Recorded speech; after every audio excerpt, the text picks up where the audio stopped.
I kind of wrote this book on the different emotions and grieving processes that we've experienced last year. And she seems to be holding back a smile as she says those words. Hello and welcome to True Crime Rocket Science, the most authentic voice in true crime.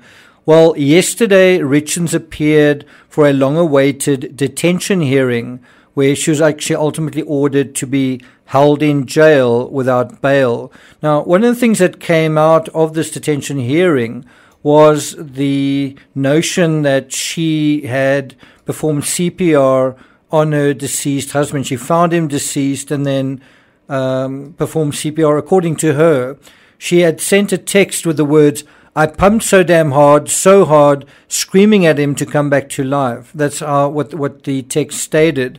But when EMS arrived on the scene and they performed CPR, well, a foam appeared at his mouth, and that is actually a sign that CPR hadn't been performed and that they were the first to perform it, which is already a serious difference in her statement and in what very likely happened.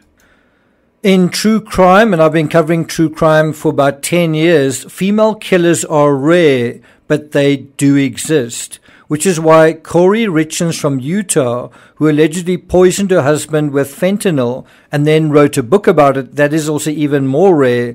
It's both fascinating and terrifying. It is also all too familiar territory, a family in dire financial straits, and then the question, why not just get a divorce? Well, refer to the original point, dire financial straits, and not wanting to share the treasure. Before we get to the rest of this analysis, if you haven't subscribed to this channel, please do. If you're hearing my voice for the first time, I'm a South African. I've actually just spent 2 months traveling through America, including Utah.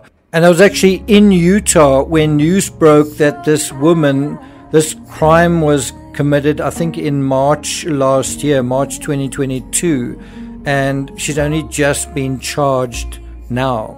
And so I was actually in Utah at the time. So if you don't know me, I'm a best-selling author of numerous books on true crime. This is my YouTube channel, and I've covered many, many other cases, and we're going to deal with some of the intertextualities between this case and those cases. If you're enjoying this episode, please like, share, leave a comment.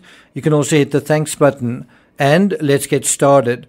So investigators claimed, according to the New York Post, that Richins had bought fentanyl from a woman named CL, someone who cleaned the Richins' personal and business properties. And so what we have here is some intertextuality with Alex Murdaugh and his drug supplier. But the defense attorney said that the prosecutors provided zero corroborating evidence for CL buying the fentanyl. I'm not sure what would stand up as corroborating evidence, texts possibly, financial transactions, but they were basically just saying they couldn't find any fentanyl inside Richins' home, so did that actually take place? And then their point, so the defense attorney, Sky Lazaro, basically said to the court, being bad with money doesn't make you a murderer. Being bad at managing your accounts makes you bad at math, but it doesn't make you a murderer. Well, it did in the Chris Watts case. It did in the Laurie Vallow case, and it also did in the Alex Murdaugh case. I think you could even include Scott Peterson as being bad with money, making him a murderer. So, according to the article, Richins cried in court Monday as prosecutors read a text message she allegedly sent to her best friend. And I think when you look at the footage, and I will put a link in the description, I don't know if she's crying or if she's just looking down and dabbing her eye with a white tissue. I don't know if that's crying as much as either pretending to cry or being quite sort of ashamed, kind of in that moment, ashamed perhaps to be caught out. Anyway, to reiterate, the text reads, I pumped so damn hard, so hard, screaming at him to come back to life. And so while this text was read, she's wiping her face with a tissue and seeming to appear remorseful. Of course, how remorseful is it to write a children's book about his death, Are You With Me? Right? And then possibly also to not be completely honest about the circumstances surrounding it. And then there's also more, the text messages that were sent around the time that he died, her husband died. So prosecutors are saying that the evidence shows that EMS responders performed CPR on Eric, and that also shows someone who wasn't genuinely or didn't seem to take any genuine action to try to look after this person who died in her care. It's also interesting that she admits that she gave him a drink. It's the last thing that she says happened, and then he dies. Now, we have intertextuality here with the murder of Charles Vallow by Alex Cox, who also dubiously claimed that he performed CPR. And you may remember Chris Watts said there didn't seem to be any point in reviving Bella or Cece either in his story, even though they had apparently just been strangled. Now, according to the Law and Crime Network, according to what prosecutors said, the defendant informed dispatch and police, and of course on that text message, that she performed CPR on Eric Richins while awaiting the EMS response. But foam coming from Eric Richins' mouth indicates that that did not happen. This is the exact same scenario we saw with Tammy Daybell, although there is no story about anyone performing CPR in her case. And that may instead be a sign of her losing a struggle against someone sitting on top of her. In any event, this is KOURI's story. She says, she worked as a real estate agent, and she said that her and her husband were celebrating on the night of March 3rd, 2022.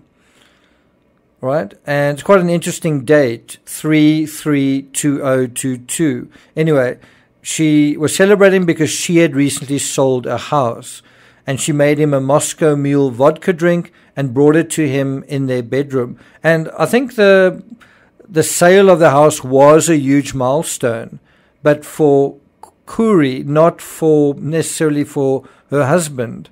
And you kind of get the idea that she wanted to enjoy the proceeds herself.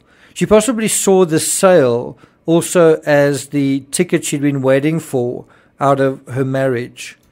She said that she went to bed and shortly after went to sleep with one of the children in the child's bedroom because that child was having a night terror. This is a serious sign that there was trouble in paradise and also shows possible guilty knowledge. Richins told police that she woke around 3 a.m. and returned to her and her husband's bedroom. She felt Eric and he was cold to the touch.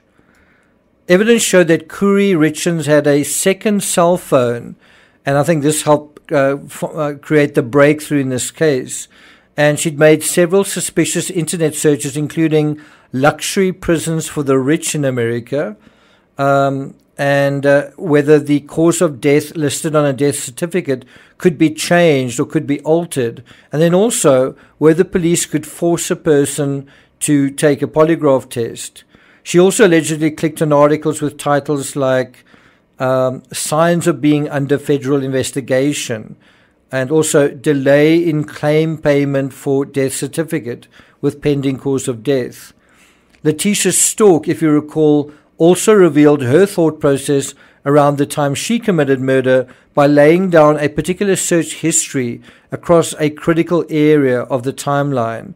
And so the question arises, was money a factor? Well, Amy Richins recalled how her sister-in-law wouldn't help with funeral costs, and I think that already says a lot, but allegedly bought a $2 million house within just 2 days of Eric's death. She also claimed that Richins had previously assaulted her and tried to cut Eric's family out of his children's lives. I think that also speaks volumes. How many cases can you think of that involve dead spouses and the surviving spouse either selling a house, buying a house, or both? Well, I can think of a couple. Scott Peterson, Chris Watts, Barry Morphew, and of course Alex Murdaugh. Amy Richins yesterday told a Utah court that I never knew evil like this existed. Well, there's that word again, evil, and that word is coming out of Utah. Is that why this crime was committed? Because someone was evil? Or was the crime committed because someone was greedy? Greedy or greed is as common in human beings as dirt. Being greedy or selfish isn't evil, but if we're not careful, it's fallow soil for evil to germinate. And that means we're all vulnerable to being taken over by feelings of greed and selfishness. Thank you for listening, and I'll see you guys next time.